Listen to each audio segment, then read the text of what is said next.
jefe del Departamento de Derecho Notarial y con el afán de que sigamos desarrollando los temas del programa, pues he estado colaborando, permitiendo el apoyo para la notaria mientras ella logra incorporarse a la actividad. Solo quisiera que me hicieran favor, tengan todos muy buenas noches, que me hicieran favor de recordarme qué fue lo último que vimos el día viernes. Lo que pasa es que tengo 4 secciones, 2 de la tarde, 2 de la noche, y he tratado de llevarlas en una forma simultánea, todas de los mismos temas, pero no recuerdo si aquí avanzamos un poquito más. ¿Alguien me puede hacer favor de decirme qué fue lo último que vimos el día viernes? Buenas noches, licenciado. Lo último que yo tengo anotado, que estamos haciendo un repaso de las clases de escrituras, las principales, accesorias y las canceladas. Creo que era lo último que vimos. Muy bien, gracias Rafael, le agradezco bastante su apoyo, muy amable. Entonces ahí tenemos prácticamente las clases de escrituras que vimos, las escrituras principales, las escrituras secundarias, accesorias o complementarias, que vimos que están reguladas en el artículo 36 del Código de Notariado y en el artículo 77, numeral 1, literal E del Código de Notariado. Es decir, las escrituras accesorias o complementarias o secundarias se pueden clasificar en cinco grupos. La escritura de adición, de aclaración, de modificación, de aclaración, de rescisión, y las vamos a encontrar reguladas en el artículo 36 del Código de Notariado y el artículo 77, numeral 1, literal E del Código de Notariado. Ahí encontramos la regulación jurídica de las escrituras accesorias o complementarias. Y entonces vamos a encontrar prácticamente de la regulación de esta clase de escrituras y aparte de eso algunos ejemplos cuando hay una escritura de ampliación o de aclaración.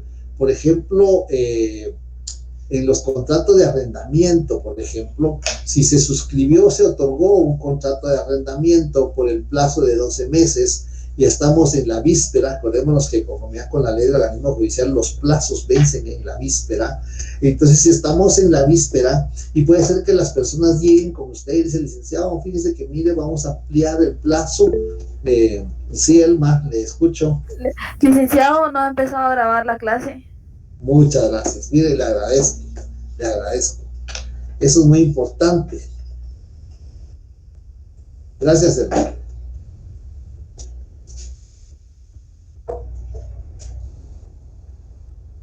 Con la preocupación de querer empezar a tiempo y no perder el tiempo, se me olvida la grabación.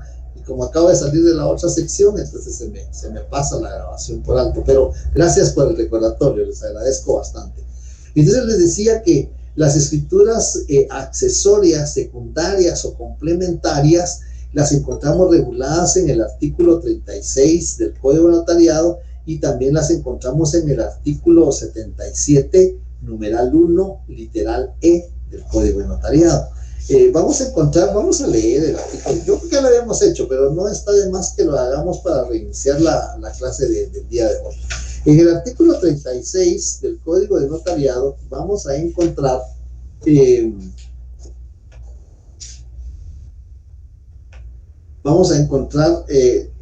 regulado lo siguiente. El notario pondrá al margen de la escritura matriz razón de haber autorizado otra escritura que la adicione. Si quiere le pueden, como los códigos son para rayar, si quiere le pueden consignar ahí 1 o A, como ustedes quieran, la cosa, o subrayenlos. Adicione, aclare, modifique o rescinda. Entonces ahí vamos a encontrar cuántas escrituras secundarias o accesorias o complementarias. De adición, de aclaración, de modificación y de rescisión. Ahí hay 4 escrituras accesorias complementarias. Adicional quiere decir que vamos a agregar algo a lo que se había convenido. Por ejemplo, si se omitió en un contrato de mutuo con garantía hipotecaria, se omitió consignar que la cantidad adeudada iba a devengar intereses. Dice, mire, fíjese que no fijamos intereses, pero queremos fijar intereses. ¿Y qué interés quieren? Mire, pues lo que yo quisiera es el interés legal. ¿Cuál es el interés legal? El interés legal está regulado en el artículo 1940 del Código Notariado, 1944 del Código Notariado, está regulado, perdón, del Código Civil está regulado el interés legal. Ahí está regulado el interés legal, pero entonces ahí vamos a adicionar un elemento, una condición, una estipulación, aquel negocio jurídico que se realizó la semana pasada, el mes pasado, esa sería una escritura de adición. Luego, una escritura de aclaración. Fíjense que no está clara la forma de pago, cómo va a pagar, en dónde va a pagar, cómo va a hacer el pago, en qué momento, si lo va a depositar, si lo va a llevar a alguna dirección, de qué forma se va a pagar. Entonces ahí vamos a aclarar en una escritura de aclaración, una escritura secundaria, cómo se va a hacer el pago para el cumplimiento de la obligación que se contrajo en su oportunidad. Puede ser una escritura de modificación, que van a modificar algunos de los elementos convenidos. Fíjese que habíamos pactado que el plazo iba a ser de 12 meses, pero fíjense que tal vez no lo vamos a ampliar un poquito, vamos a modificar el plazo. Entonces ahí vamos a modificar el plazo de la escritura, es una escritura de aclaración. Y si las partes se arrepienten y le dice el licenciado, dice que nos arrepentimos, ya no queremos realizar el negocio jurídico, queremos ver cómo podemos volver las cosas al estado anterior, una escritura de rescisión. Ahí están los ejemplos cuando proceden las escrituras de accesorias o complementarias. Pero en el artículo 77 tenemos reguladas otras escrituras de esta naturaleza. En el artículo 77 del Código de Notariado encontramos regulado lo siguiente. Artículo 77. Al notario le es prohibido: 1. Autorizar actos o contratos en favor suyo o de sus parientes. Sin embargo, podrá autorizar con la antefirma por mí y ante mí los instrumentos siguientes. Literal E. Las escrituras de ampliación o aclaración que tengan por objeto único enmendar errores o omisiones de forma. ¿Se recuerdan de los requisitos formales? Los requisitos de forma, artículo 29 y 31 del Código de Notariado. Requisitos de forma que tengan por objeto único enmendar errores u omisiones de forma en que hubiere incurrido, siempre que no sea de los regulados en el artículo 96. ¿Cuáles son esos errores de forma? Hay errores de forma y hay errores de fondo. Error de fondo es cuando se afecta el negocio, el plazo, el objeto, el inmueble. Estaba vendiendo la finca 10 y por error se consignó que es propietario del inmueble inscrito en el registro de la propiedad con el número 110. Eso es de fondo, porque va a recaer en el objeto del negocio. El precio.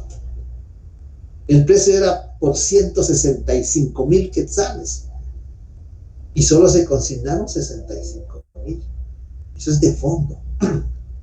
¿Por qué hago esta diferencia? Porque en los errores de fondo tienen que comparecer los dos otorgantes. En los errores de fondo que afectan al negocio jurídico, tienen que comparecer los dos otorgantes. Disculpen, pero desde las 2 de la tarde estoy. Entonces, ¿sí, Rafael? Licenciado, muy buenas noches. Perdone una consulta. Fíjese que ahora que usted mencionó el ejemplo de la escritura que se consignó mal la propiedad, solo quería comentarles, conozco el caso de unos hermanos familiares pues míos, en la que uno le vendió, hizo una compraventa de derechos hereditarios sobre una propiedad, pero se consignó mal el folio, libro y folder de la escritura. Todo esto, o sea, no coincide con la escritura matriz. Lamentablemente la otra persona se vino a dar cuenta ahorita después de 5 años y pues me hizo la pregunta si había alguna manera de poder solventar esa situación. ¿Usted cree que hay Pero manera? ya promovieron el proceso sucesorio Ya, y hubo objeción de la Procuraduría. pues al momento no, que yo sepa no hay ninguna objeción. Sí. Ahí está el asunto. Ahí no puede haber objeción. Le estoy buscando el fundamento de lo que quiero explicarle, pero ahí no tendría por qué haber objeción.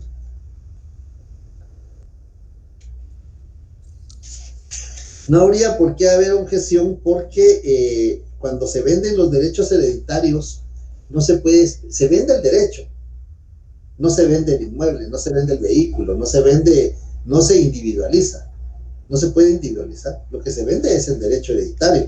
Y ahí, aunque se haya consignado equivocado, por eso le preguntaba si objetó la Procuraduría, porque la Procuraduría no tendría por qué objetar. No, ahorita no localizo, como el tema que estamos enfocando es otro. Sí, lo lamento, licenciado. Sí, estoy buscando el fundamento porque sí me gustaría consignarle el fundamento de la venta de los derechos hereditarios. Vamos a ver. Se lo voy a buscar aquí en el transcurso de la exposición. Entonces les decía que cuando cometemos errores de forma, por ejemplo, no consignamos la edad, no consignamos la edad de uno de los comparecientes, no consignamos el domicilio o no consignamos el estado de familia, soltero o casado, no lo consignamos, se nos olvidó. Esos errores los podemos enmendar por mí y ante mí, ¿sí?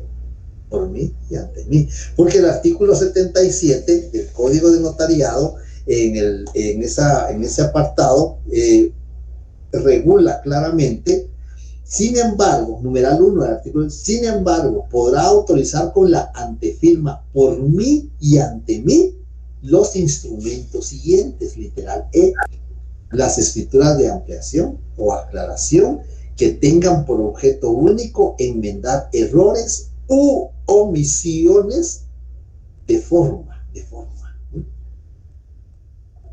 Entonces, ahí tenemos un ejemplo de estas escrituras de aclaración o ampliación, secundarias, accesorias, complementarias, ¿sí? Esta clase de escrituras de aclaración, de secundarias, accesorias o complementarias se clasifican en 5. Las que están reguladas en el artículo 77, literal E, y las que están reguladas en el artículo 36 del Código de Notariado, ¿sí? Ahí tenemos.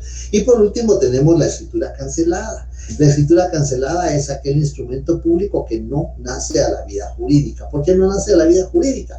Porque no ha sido firmada por una o por todas las partes.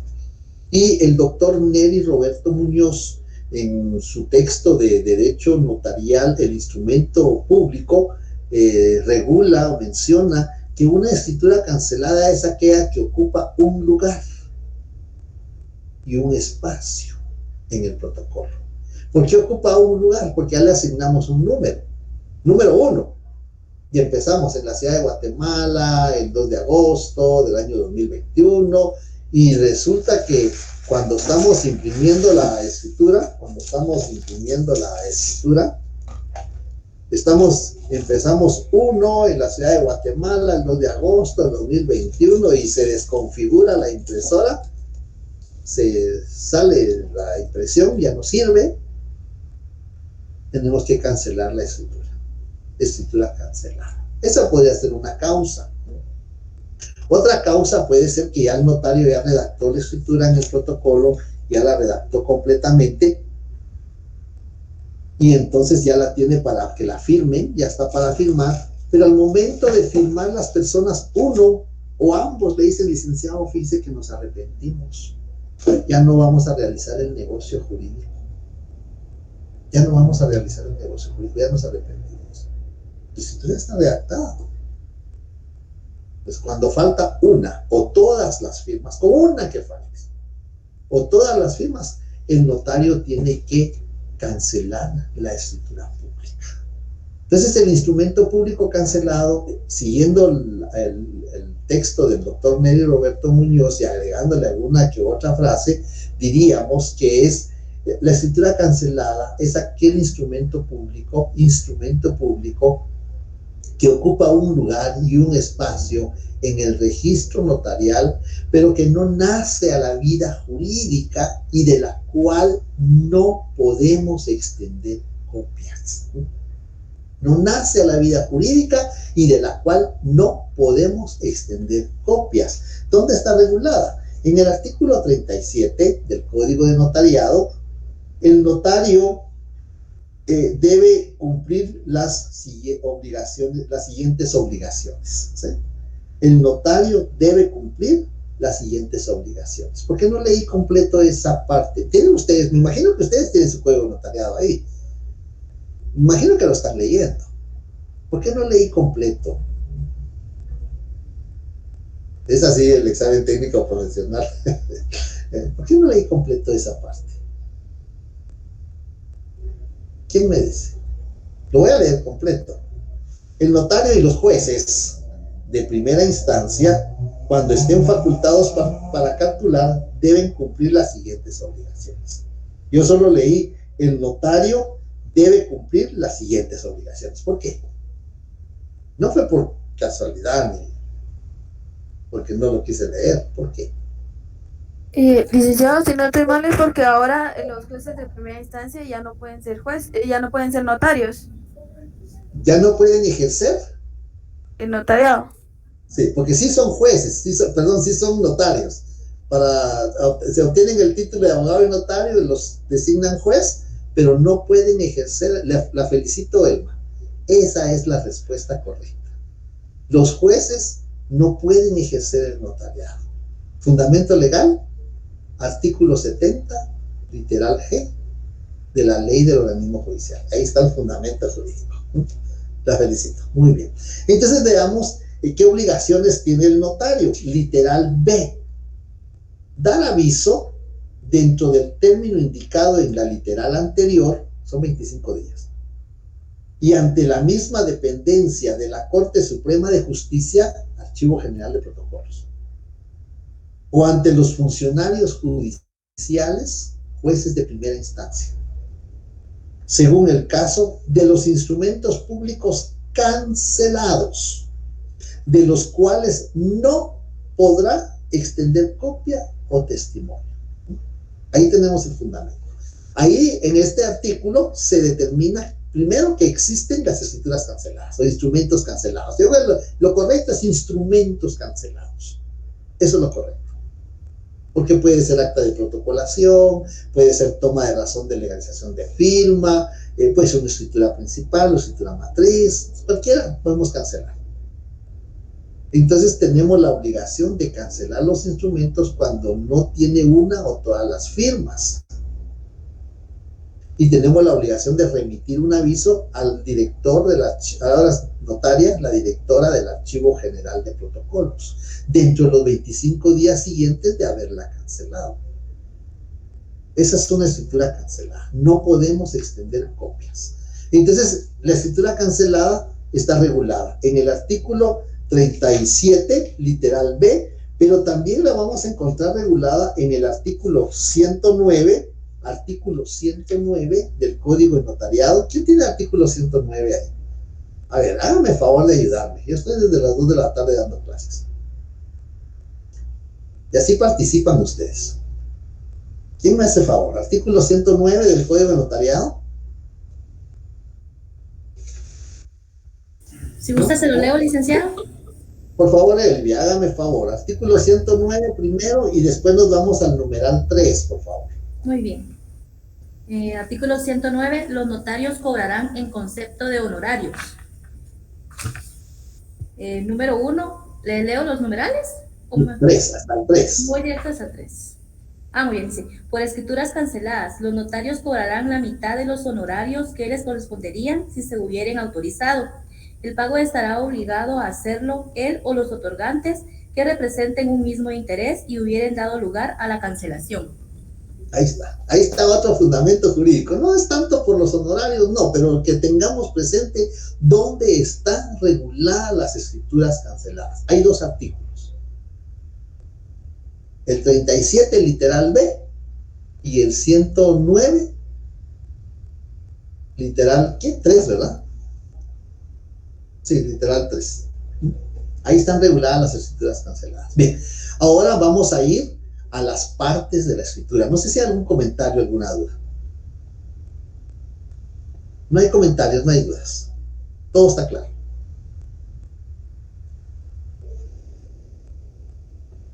Bueno. Vamos a ir a las partes de la escritura matriz. Las partes de la escritura matriz son un elemento doctrinario. Acordémonos que el derecho notarial es un conjunto de normas jurídicas y principios doctrinarios. Esos principios doctrinarios es la envoltura. Yo les digo a los estudiantes a veces ya cuando empiezan, imaginemos un caramelo, uno de esos que venden así empacaditos en papel. El envoltorio es la doctrina, es el elemento científico, y lo que está adentro es el contenido, que es la norma jurídica. ¿Y se recuerdan ustedes cómo clasificamos la norma jurídica del derecho notarial? Normas jurídicas de derecho notarial puro, normas jurídicas de derecho notarial aplicado y normas jurídicas de jurisdicción voluntaria. Entonces, dentro de ese empaque que se llama doctrina, elemento científico, encontramos esos tres elementos de normas jurídicas. Pero la estructura de la escritura pública es parte de la doctrina, porque no hay ningún artículo que regule las partes de la escritura. Lo que sí hay es dónde encontramos esas partes, eso sí. ¿Dónde encontramos esas partes de la escritura? Eso sí lo encontramos. Y entonces, el propulsor de la estructura, de la escritura pública, fue don Rolandino Pasajiero, por el siglo XII. Imagínense, estamos hablando de poquito tiempo, ¿verdad? Solo nuestra universidad tiene 300 años. En el siglo XII, don Rolandino Pasajiero fue el propulsor de la escuela de Bolonia, en Italia. Y fue la primera escuela de derecho notarial. Los primeros escribanos que se dedicaron a lo científico, además de lo jurídico. Porque acordémonos que ya elementos del notario desde el Código de Justiniano. ¿Se recuerdan que eso creo que lo mencionábamos en alguna oportunidad? Ya el Código Justiniano, el emperador bizantino de los romanos, él ya en ese Código de Justiniano ya regulaba aspectos para los escribas. Imagínense que la profesión, bueno, en aquel tiempo no era profesión, era un oficio. Y entonces se determina, don Rolandino Pasajiero, en la escuela de Bolonia, cuál es la estructura de la escritura pública. Porque dice don Rolandino, para que la escritura no sea un trozo de letras, hay que darle una forma. Y esa forma que le da don Rolandino Pasajiero tiene tres elementos. La escritura pública tiene tres elementos. No, para esta presentación no tengo, para esta clase no tengo presentación. Ya me están confundiendo. Para esta clase no tengo presentación por el momento. Entonces les decía que la escritura pública tiene tres partes, tres elementos muy importantes. La introducción. La introducción es la primera parte de la escritura y es lo que vamos a redactar hoy. Yo me recuerdo que les pedí que trajeran y tuvieran allá al alcance una hoja de papel para poder redactar. Ahí sí, papel porque no está utilizado, ¿no? Nosotros decimos los papeles son los que están en limpio, no se han utilizado. Ya que están redactados, que tienen un contenido, ya no es papel, ya es documento. Entonces, vamos a redactar esa parte, la introducción. Pero la introducción se divide en dos partes, así, ¿no? La introducción tiene dos partes. La primera parte se llama encabezamiento, y es lo que vamos a redactar a continuación. La primera parte se llama encabezamiento. ¿Y dónde está regulado el encabezamiento? Está regulado en el artículo 29, numeral 1. Es lo que vamos a redactar ahorita.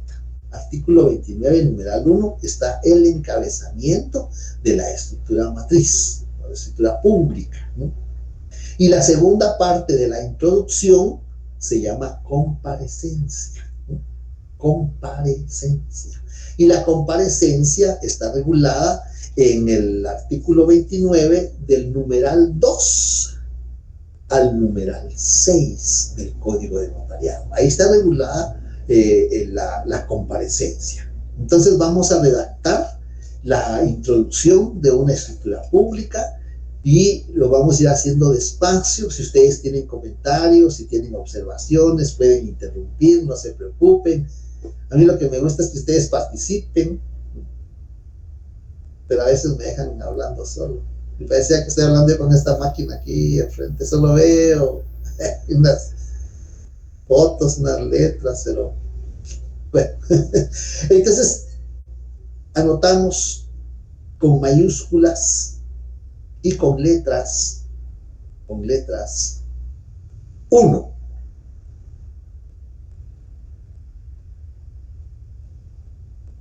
Escribimos 1.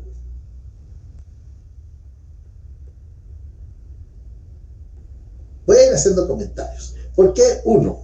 En el artículo 29 del Código de Notariado encontramos en el numeral 1, los instrumentos públicos contendrán el número de orden, Este es nuestro primer instrumento que vamos a redactar, ¿no? El número de orden. En el artículo 13 del Código de Notariado, en el protocolo, se supone que lo estamos redactando en protocolo, en hojas de protocolo, ¿no? En el protocolo debe llenarse las siguientes formalidades. 1. Los instrumentos públicos se redactarán en español y se escribirán se escribirán a máquina o a mano, de manera legible y sin abreviaturas. Los instrumentos llevarán numeración cardinal, ¿no? Y se escribirán uno a continuación de otro. Bueno, es lo que estamos ahí consignándole la numeración cardinal. 1 en letras. ¿Ya escribimos 1? ¿Ya, licenciado? Ya, licenciado. Muy bien. Yo sé que es optativo, si quieren lo hacen, si quieren no. Yo voy a tratar de hablarlo despacio para que ustedes vayan tomando nota, porque vamos a hacer otro trabajo con esto. Pues es muy importante que lo redacten. 1. Punto y seguido. En la ciudad de Guatemala, el 2 de agosto del año 2021,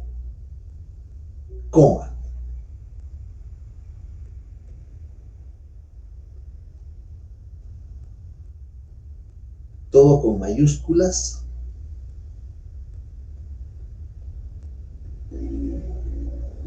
ante mí,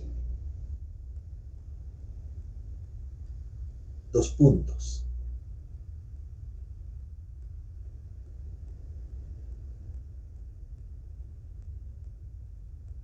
Consignan su nombre con mayúsculas, ¿sí? Consignan su nombre. Yo les aconsejo que sea su nombre completo. Consignan su nombre todo con mayúsculas.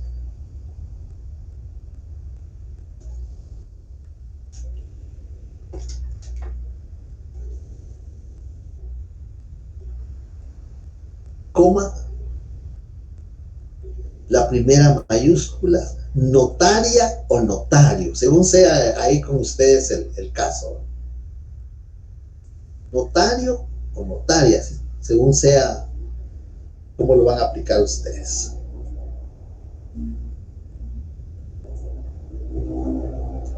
Esa parte lo vamos a dejar ahí. Ahí vamos a hacer una pausa.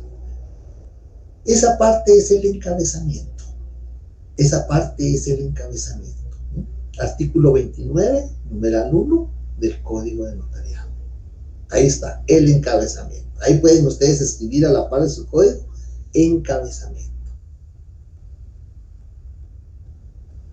Si por ejemplo les preguntaran en un examen, cite los elementos que debe contener el encabezamiento de una escritura.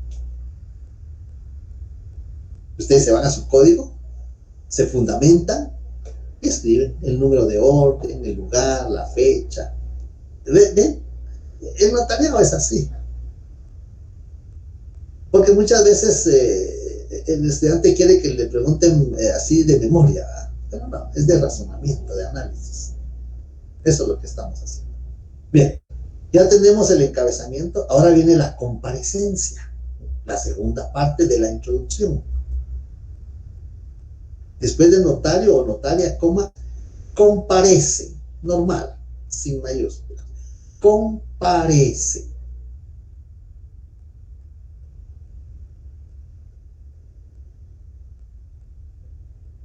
Por una parte, los puntos,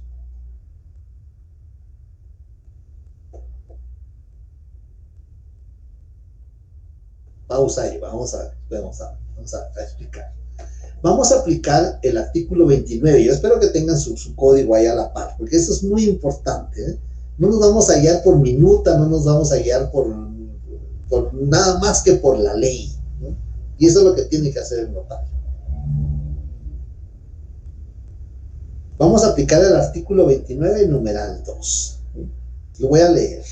Los nombres, apellidos, edad, estado civil, nacionalidad, profesión, ocupación u oficio y domicilio de los otorgantes. ¿Se recuerdan cuando vimos los elementos personales del instrumento público? De los otorgantes. Bueno, pues entonces ahora consignan ustedes el nombre de su compareciente, de la persona que está ante ustedes. Consignen el nombre, que no sea pariente, que no sea cónyuge, porque no podemos actuar con parientes. A ver quién sabe cómo se llama ese principio, que no podemos actuar con parientes. Es que puras preguntas de privado aquí con ustedes. No podemos actuar con parientes. ¿Cómo se llama ese principio? Bueno, consignamos el nombre.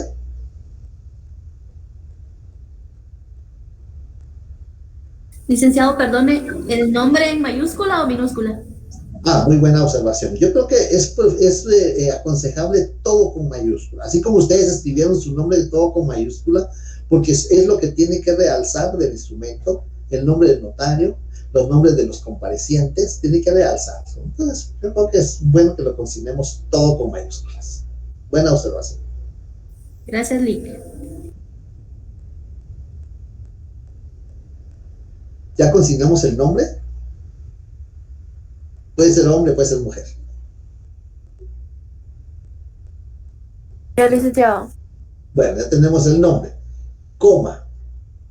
Ahora la edad. No sé cuántos años le van a consignar a ustedes. Yo quiero que ustedes lo hagan. Yo no lo voy a ir dictando, solo voy a ir orientando. Quiero que lo hagan porque así se les va quedando. La edad, consignamos la edad de tantos años. Vamos cumpliendo artículo 29, numeral 2. Licenciado, ahí la edad solo se pone en letras o en letras y números también.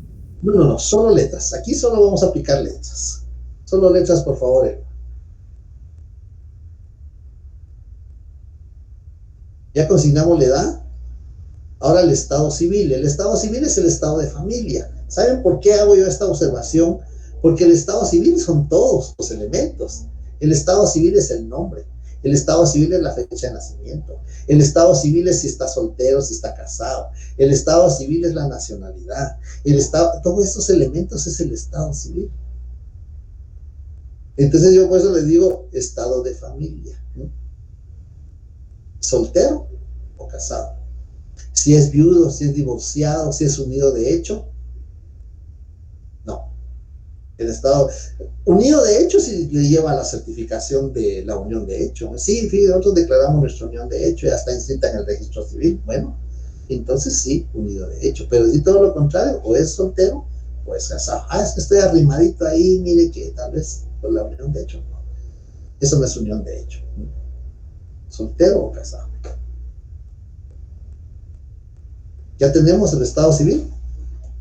Ya. Bueno, La nacionalidad, coma, después del estado civil, no sé qué le consignaron ustedes, si soltero o casado, coma, la nacionalidad. Comúnmente va a ser guatemalteco o guatemalteca, ¿no?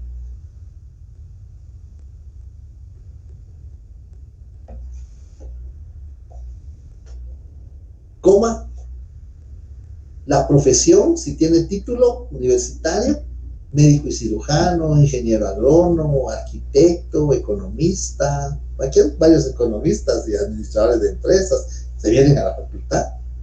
Entonces, ahí tenemos la profesión, ocupación u oficio. Ocupación u oficio. ¿A qué se ocupa o qué se dedica? ¿No? Pues puede ser carpintero, puede ser herrero, puede ser panadero. Esa es su ocupación.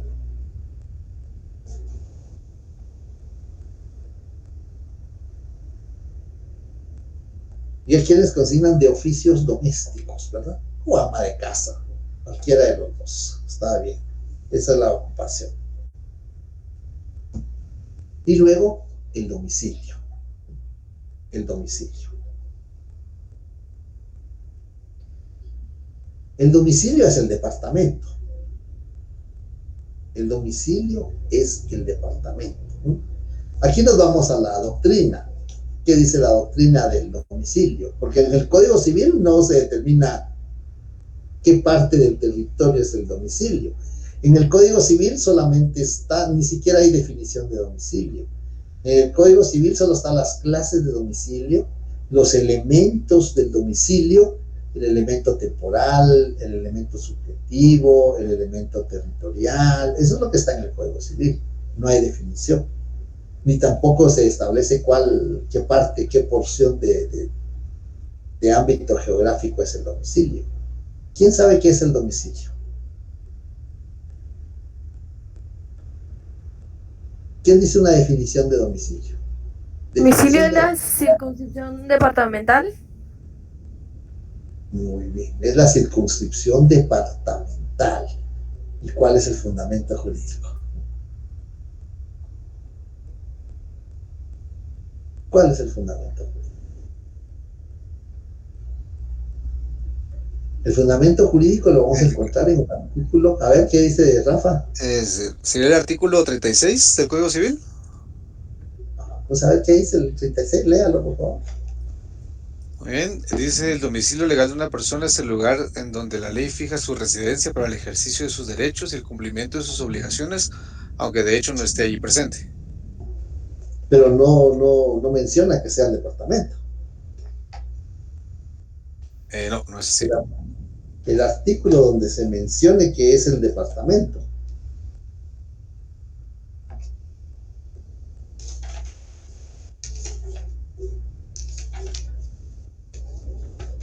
Está en el artículo 12 del Código Procesal Civil y Mercantil. Ahí vamos a encontrar. Ahí se determina que el domicilio es el departamento.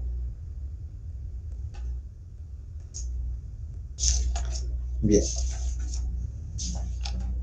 Ya que ya tenemos consignados los datos, son 7. Eso tenemos que tener muy presente. Son 7. El nombre, la edad, la nacionalidad, el domicilio, la ocupación, profesión u oficio, el estado de familia o estado civil y la forma como se identifica. ¿Sí? Que es la que nos falta ahorita, cómo se identifica. Entonces lo vamos a identificar. ¿Cómo lo podemos identificar? A ver, ¿quién me dice cómo lo podemos identificar?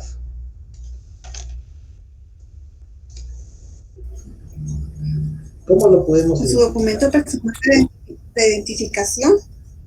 Muy bien, Patricia, muy bien. Con el documento personal de identificación. ¿Habrá alguna otra forma cómo identificarlo? ¿Con el pasaporte? Muy bien, Lauro. Si es extranjero, con el pasaporte. En la otra sección me dicen, mire, si tiene doble nacionalidad. Bueno, ¿cuál quiere ejercer? La nacionalidad extranjera se tiene que identificar con el pasaporte. Si quiere ejercer la nacionalidad guatemalteca, se tiene que identificar con el documento personal de identificación. Entonces ya llevamos dos formas: documento personal de identificación, y con el pasaporte sí es extranjero. ¿Habrá otra forma de identificarlo? Licenciado, una consulta, por ejemplo, para los que son los centroamericanos que viven acá en Guatemala, algunos tienen también DPI. Pero son residentes, son extranjeros residentes. Ellos tienen documento personal de identificación, pero es de color rosado, porque es extranjero residente, ¿verdad? Ok, gracias. Porque si ellos quieren adoptar la nacionalidad guatemalteca, que la Constitución en el 146 regula que también se les tendrá por guatemaltecos, pero ahí en el mismo artículo lo establece que deben de aceptar en forma expresa la nacionalidad guatemalteca. Tienen que seguir unas diligencias ante la autoridad competente manifestando que también quieren adoptar o quieren adoptar la nacionalidad guatemalteca. Entonces van a tener cualquiera de las nacionalidades centroamericanas y la guatemalteca, pero deben de continuar con unas diligencias, un trámite. No es nada más de decir es nicaragüense y por eso ya es guatemalteco. No, tiene que hacer unas diligencias. ¿Habrá alguna otra forma de identificar? Solo documento personal de identificación, pasaporte si es extranjero.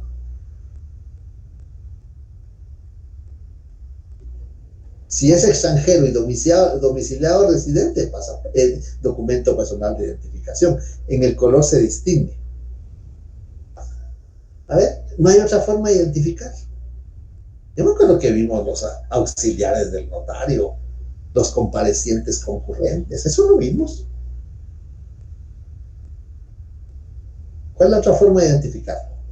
Licenciado, una consulta. ¿Sí? Y así como el representante legal de una sociedad anónima. O sea, pero eso ¿sí? ya sería aparte.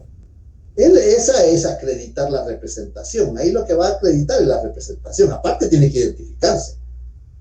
Eso no es que se esté identificando. Él solo está acreditando la calidad con que está actuando. Gerente y representante legal, administrador único, representante legal, presidente del Consejo de Administración, representante legal. No hay otra forma de identificar. Si vimos los testigos de conocimiento, por 2 testigos de conocimiento sería otra forma de identificar. Eso lo tienen que tener muy presente, porque los casos que se les van a mandar en el examen ahí viene explicado el caso y ustedes tienen que redactar, tienen que resolver el tema que se les está planteando. El examen ahora es práctico. Si tendrá una parte teórica, jurídica, esa parte la podrán contestar o resolver electrónicamente, pero la parte práctica la van a tener que contestar a mano. Eso van a tener que responder a mano su redacción. Bien, y ya encontré el fundamento que estaba. Aquí está en el 1806. Se puede vender un derecho hereditario sin especificar los bienes que se componen. Ahí está la respuesta que tenía ahí con la inquietud. Muchas gracias, licenciado. 1806 del Código Civil. Bien. Entonces decíamos ahí, vamos, la redacción, nos falta la identificación. ¿Qué otra forma de identificar ahí? Yo necesito que me respondan. Si no, me están defraudando, que no están estudiando. Y el secreto de este curso es estudiar. Con el docente que sea, este curso necesita que estudie.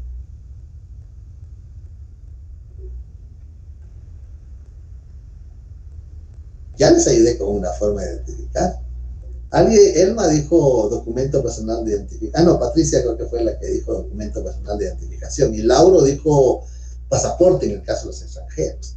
Yo les agregué con 2 testigos de conocimiento. Falta una.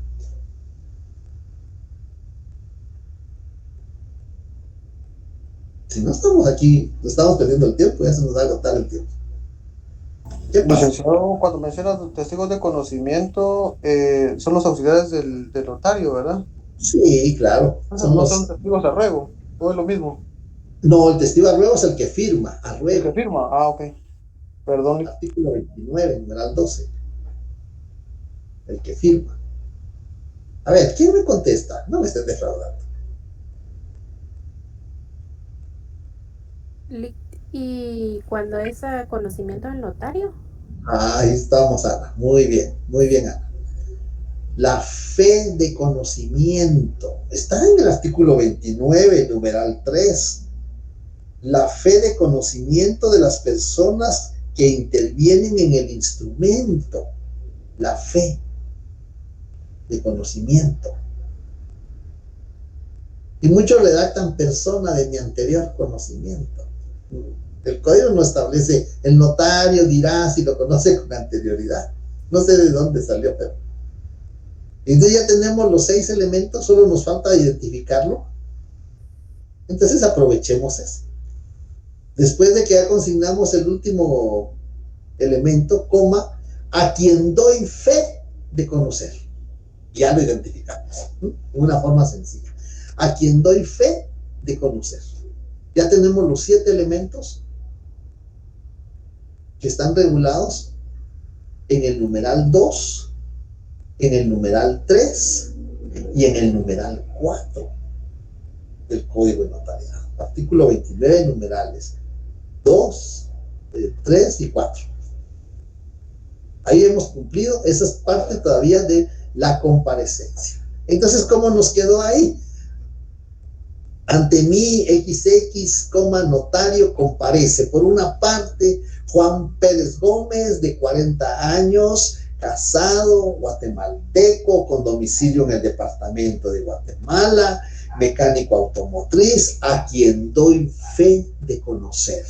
Punto y coma. Seguimos la redacción. Punto y coma.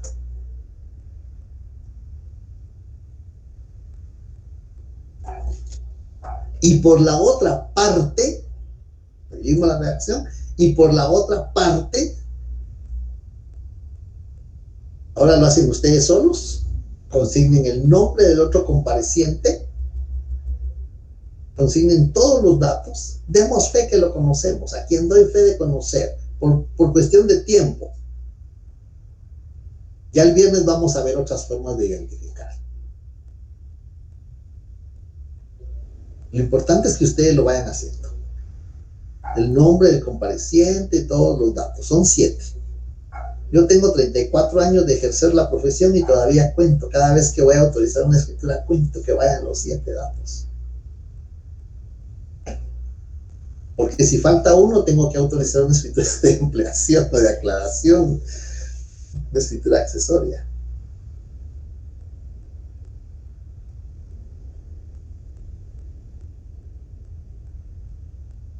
Sí les recomiendo que lean los artículos. De veras que los artículos los citamos para que ustedes tomen nota y los estudien.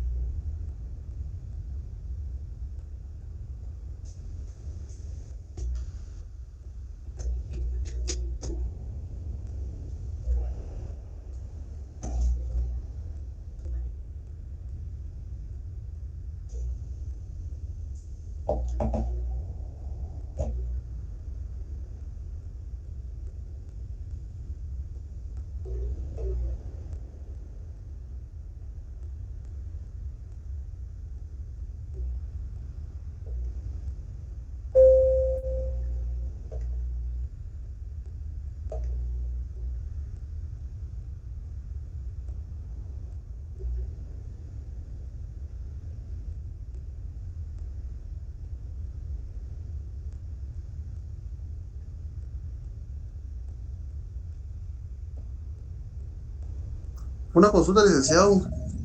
¿Qué manda? A la hora, por ejemplo, del examen de que hacer un ejemplo, redactar, ¿hay libertad de redacción, Lee? Siempre y cuando cumpla los requisitos que establece la ley. Si cumple los requisitos que establece la ley, pero no va a consignar a persona de mi anterior conocimiento, porque eso no lo exige la ley. La ley lo que exige es fe de conocimiento. Ahora, si usted quiere consignar en cifras, entre paréntesis y en letras las cantidades, pues eso no le va a afectar. Gracias, licenciado. Muy bien. Ya estamos con el otro compareciente. Sí. Ya terminamos el otro compareciente. Sí, licenciado. Bueno, Licenciado. Bueno, punto y seguido. Es que quiero presentarles algo que les hablé de las especies fiscales y intuí que hay un poquito de dudas y ya lo hice en las secciones anteriores. Bien, entonces punto y seguido. Vamos a aplicar siempre el artículo 29, numeral 3, segunda parte del artículo 29, del numeral 3 en la segunda parte. Punto y seguido. Los comparecientes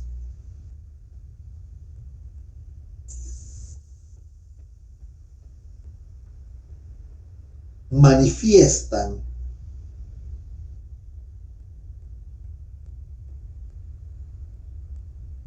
ser de los datos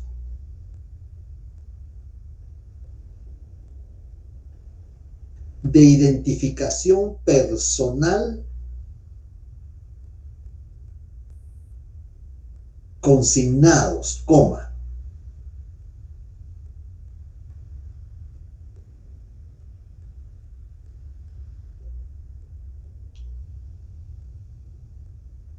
hallarse en el libre ejercicio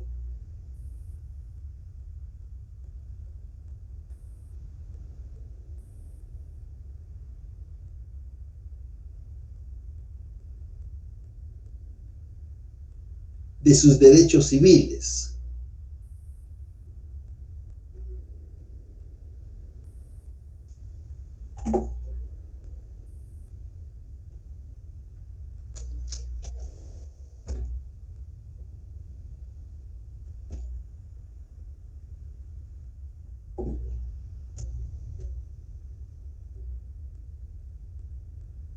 Y que por el presente instrumento testemos. Hallarse en el libre ejercicio de sus derechos civiles, coma,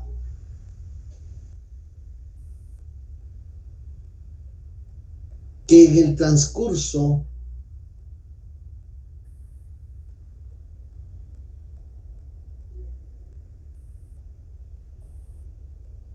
y para los efectos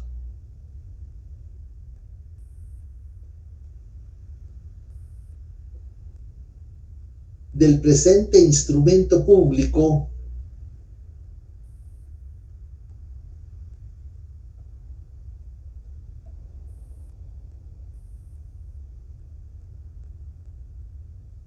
podrán denominarse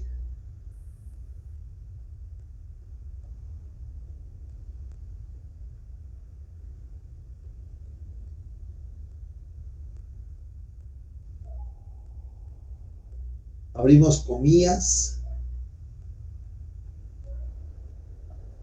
el vendedor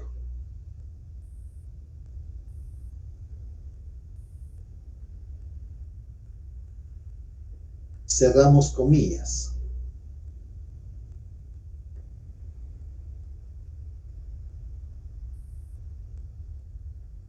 Y abrimos comillas, el comprador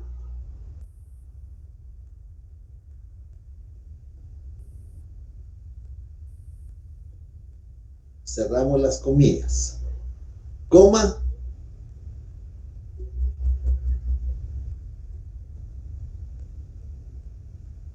respectivamente.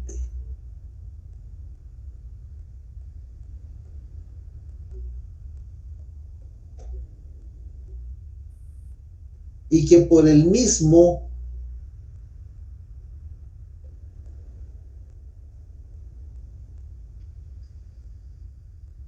otorgan contrato de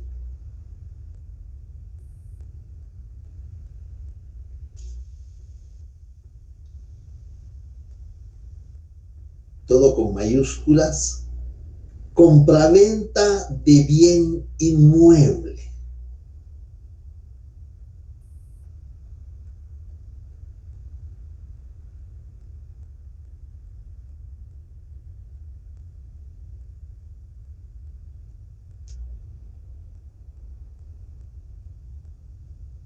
Bajamos las mayúsculas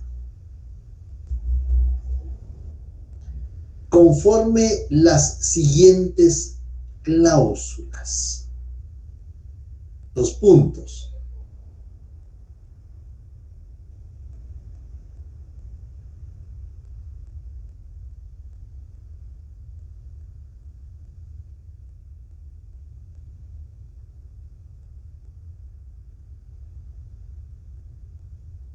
¿Ya estamos? Sí, licenciado. Lili, Ahí Ya, termina licenciado. la comparecencia. Muy bien, ahí termina la comparecencia. La comparecencia está regulada del artículo 29, numerales 2 al numeral 6. Como esta fue la forma más sencilla, no acreditamos representación, no nos asistimos de testigos instrumentales ni testigos de conocimiento,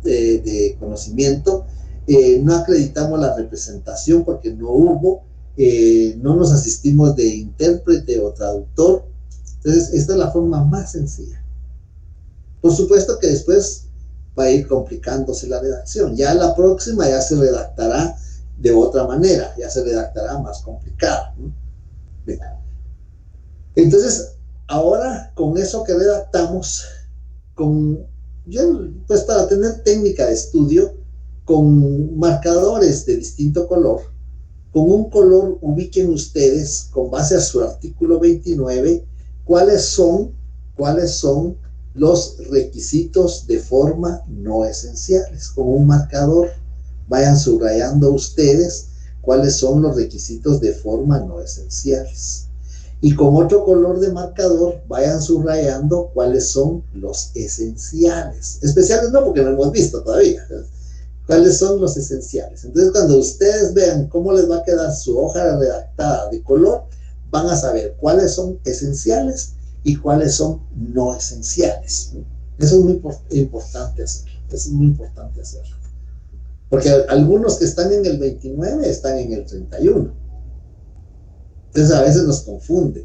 Y cuando nos hacen la pregunta, cite 3 requisitos no esenciales, o cite 3 requisitos esenciales, a veces consignamos uno que está en los dos, entonces no sabemos qué es, si es esencial o no esencial. Entonces, hagan eso por exclusión. Y por último, para aprovechar los últimos minutos, les quiero, hablamos de las especies fiscales. Y esto es importante porque acuérdense que después de este tema, después de que terminemos de redactar esta escritura, vamos a extender el testimonio, porque ese es el otro tema que sigue. Formas de reproducir la escritura matriz. Y ahí vamos a tener que pagar los impuestos. Entonces es muy importante que ustedes estudien sus leyes tributarias. Entonces, aparte de las leyes tributarias, yo les había hablado que en el Código de Notariado se mencionan algunas especies fiscales. Y entonces vamos así muy rápidamente, vamos a tratar de demostrar cuáles son esas especies fiscales que están reguladas en el Código de Notariado. Y les decía que alguien me decía, mire, pero ¿y qué pasa con el impuesto al valor agregado o con el impuesto de alcabala que está mencionado en el artículo 69 del Código de Notariado? Pero lo que sucede es que esos son impuestos. Estas son especies fiscales. Las especies fiscales son la forma o el medio para cubrir o para satisfacer el impuesto a que está afecto el acto o contrato. Hay 2 especies fiscales. Bueno, en el Código Notariado se mencionan 3 especies fiscales. Y vamos a ver cómo tenemos estas especies fiscales. Primero, uno de ellos es el papel sellado. Ahí tenemos 3 ejemplos de hojas de papel sellado que se utilizaban anteriormente. Ya no se utilizan.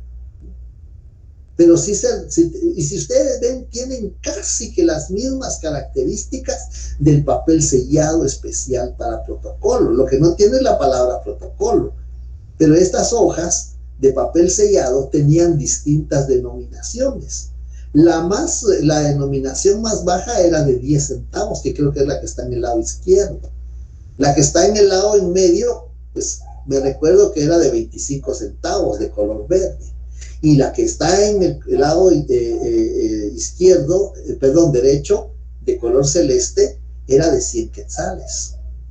Es decir, cada hoja tenía distinta denominación, partiendo desde los 10 centavos hasta los 100 quetzales. Y en estas hojas había que transcribir, había que copiar a mano o a máquina, había que copiar el contenido del protocolo. Por eso los testimonios, cuando lo vean o lo veamos en el próximo tema, a los testimonios también se les llama traslados, porque estamos trasladando del protocolo a estas hojas, ahora se hace en papel simple, a estas hojas el contenido del protocolo. Por ejemplo, si el impuesto que cubría el acto era de 110 quetzales, por ejemplo, utilizábamos una hoja de 100 quetzales. Imagínense en aquel tiempo echar a perder una hoja de 100 quetzales. Y estas sí se podían romper porque no tenían secuencia. El protocolo no se puede. Pero estas sí se podían, no la voy a usar, la eché a perder, pero echar a perder una hoja de 100 quetzales. Y ahí redactábamos la escritura, el contenido del protocolo, y le adheríamos, como eran 110 de impuestos, le adheríamos timbres fiscales por 10 quetzales, dos estampillas de 5 quetzales cada una, y ya sumábamos 100 de la hoja, más las 2 estampillas de 5, 110 quetzales, se cubrió el impuesto. Pero a partir de la vigencia de la actual ley del timbre fiscal y papel sellado especial para el protocolo en el año 92, ya no se utilizan estas hojas. ¿Cuál es el fundamento jurídico? Artículos 45 y 46 del Código de Notariado. Y entonces, ¿qué utilizamos en lugar de estas hojas? Bueno, usamos papel bond, tamaño carta o tamaño oficio. ¿Y cuál es el fundamento? Artículo 33, numeral 10 de la Ley del Timbre Fiscal y Papel Sellado Especial para Protocolo. Entonces, esa es una especie fiscal. Cómo se cubría el impuesto que estaba en aquel tiempo afecto el acto o contrato. Hojas de papel sellado. Vean las características que tiene. Luego tenemos otra especie fiscal. Bueno, pero aquí hay un ejemplo. Vean desde cuándo se utilizaban estas hojas. Vean este ejemplo. Pues yo logré encontrar este ejemplo ahí dentro de los archivos. Si ustedes se ven, el valor es de un peso. Esa era la moneda antigua en Guatemala. Y se transcribía, vean cómo empieza, número 309, en la ciudad de Guatemala. Ahí está. ¿Por qué? Pareciera que es lo que hemos redactado ahora en el protocolo, que se supone que ahí redactamos nuestro primer instrumento público. Vean cómo lo transcribió el notario, por eso se llama traslado. Lo transcribió textualmente de manera hológrafa, es decir, a mano. Lo redactó de manera hológrafa. En el lado de en medio, en la segunda hoja que está al lado derecho, encontramos donde está la firma del notario y está el sello del notario, donde termina el testimonio. Ese es un testimonio, ese se llama testimonio compulsado. Cuando está así transcrito, ya sea a mano o a máquina o por impresora, se llama testimonio compulsado. Eso lo van a ver ustedes ya más adelante en el próximo tema. Pero es que esto lo traje yo como ejemplo. Y luego vemos después de la firma y el sello del notario, todavía el sello del notario tiene signo notarial. ¿Se recuerdan ustedes de eso, de la historia del derecho notarial? Signo notarial, ahí le aparece, yo veo como un volcán que tiene ahí el sello del notario. Y abajo del sello del notario aparece la razón del registro. Cuando ese testimonio se presentó al registro para su inscripción, aparece ahí la razón que efectuó el registro y aparece el sello del registro de la propiedad. La anotación que está en un costado de la hoja es una razón que ahora está regulada en el artículo 36 del Código de Notariado, que tenemos que razonar los títulos que tengamos a la vista. Igual la razón que está abajo de último, si ven ustedes hasta abajo hay una razón, y esa también es una razón que se efectuó como lo que hoy, porque en ese tiempo no estaba vigente el Código Notariado. Recordemos que el Código Notariado de 1947, ahí entra en vigencia. El 1 de enero de 1947 entra en vigencia el Código Notariado. Pero me imagino que el código, haber sido código de notariado anterior, o ley del notariado que era en aquel tiempo, donde se obligaba al notario a razonar los títulos. Entonces, ese es un testimonio compulsado, porque fue transcrito en forma hológrafa, o puede ser también en forma de máquina o máquina mecánica. Bien. Esta es la otra especies fiscales que se citan en el código. ¿Qué manda? ¿Le escucho? ¿De forma hológrafo O manual? Compensado es lo mismo que a mano. Sí, exacto. Así es. Forma hológrafa es a mano. Por eso hay testamento hológrafo, pero ese no es válido en Guatemala. Testamento hológrafo es el redactado a mano, del puño del testador. De aquí es testimonio hológrafo, redactado del puño del notario. Ahora, en la actualidad, con la facilidad de las impresoras y las máquinas, pues ya no es. Se puede hacer así, por supuesto, porque no está prohibido. Pero lo más común y lo más práctico y más rápido es electrónicamente. Bueno, esas son las otras especies fiscales que están mencionadas en el artículo 67. Ahí solo menciona timbres, pero se refiere a los timbres fiscales, porque antes solo se decía así timbres, ahora se denominan timbres fiscales, y entonces ahí está el otro fundamento. Cada estampilla hay de distintas denominaciones. La denominación de timbre fiscal más baja es de 50 centavos. Luego le sigue la de 1 quetzal, luego está la de 3 quetzales, que tenemos ahí un ejemplo color café. También hay estampillas de 5 quetzales que son de color amarillo, y las de 10 quetzales creo que son de color morado o algo así, y las de 100 quetzales, que es la denominación más alta, es el color celeste. Igual que las hojas de papel sellado que vimos, que eran de color celeste, que son las de 100 quetzales. Ahí tenemos la de 100 quetzales, de color celeste. Igual los timbres fiscales ahora son de color celeste, de 100 quetzales. Esa es la segunda especie fiscal. Esta especie fiscal es una forma de cubrir el impuesto. Los particulares que contrataban tenían, de conformidad con el artículo 1824 del Código Civil, el comprador cubre los gastos de escritura, y los gastos de escritura comprenden gastos del registro de la propiedad, gasto de impuestos, gasto de honorarios. Eso es lo que comprende los gastos de escritura que se mencionan en el artículo 1824 del Código Civil.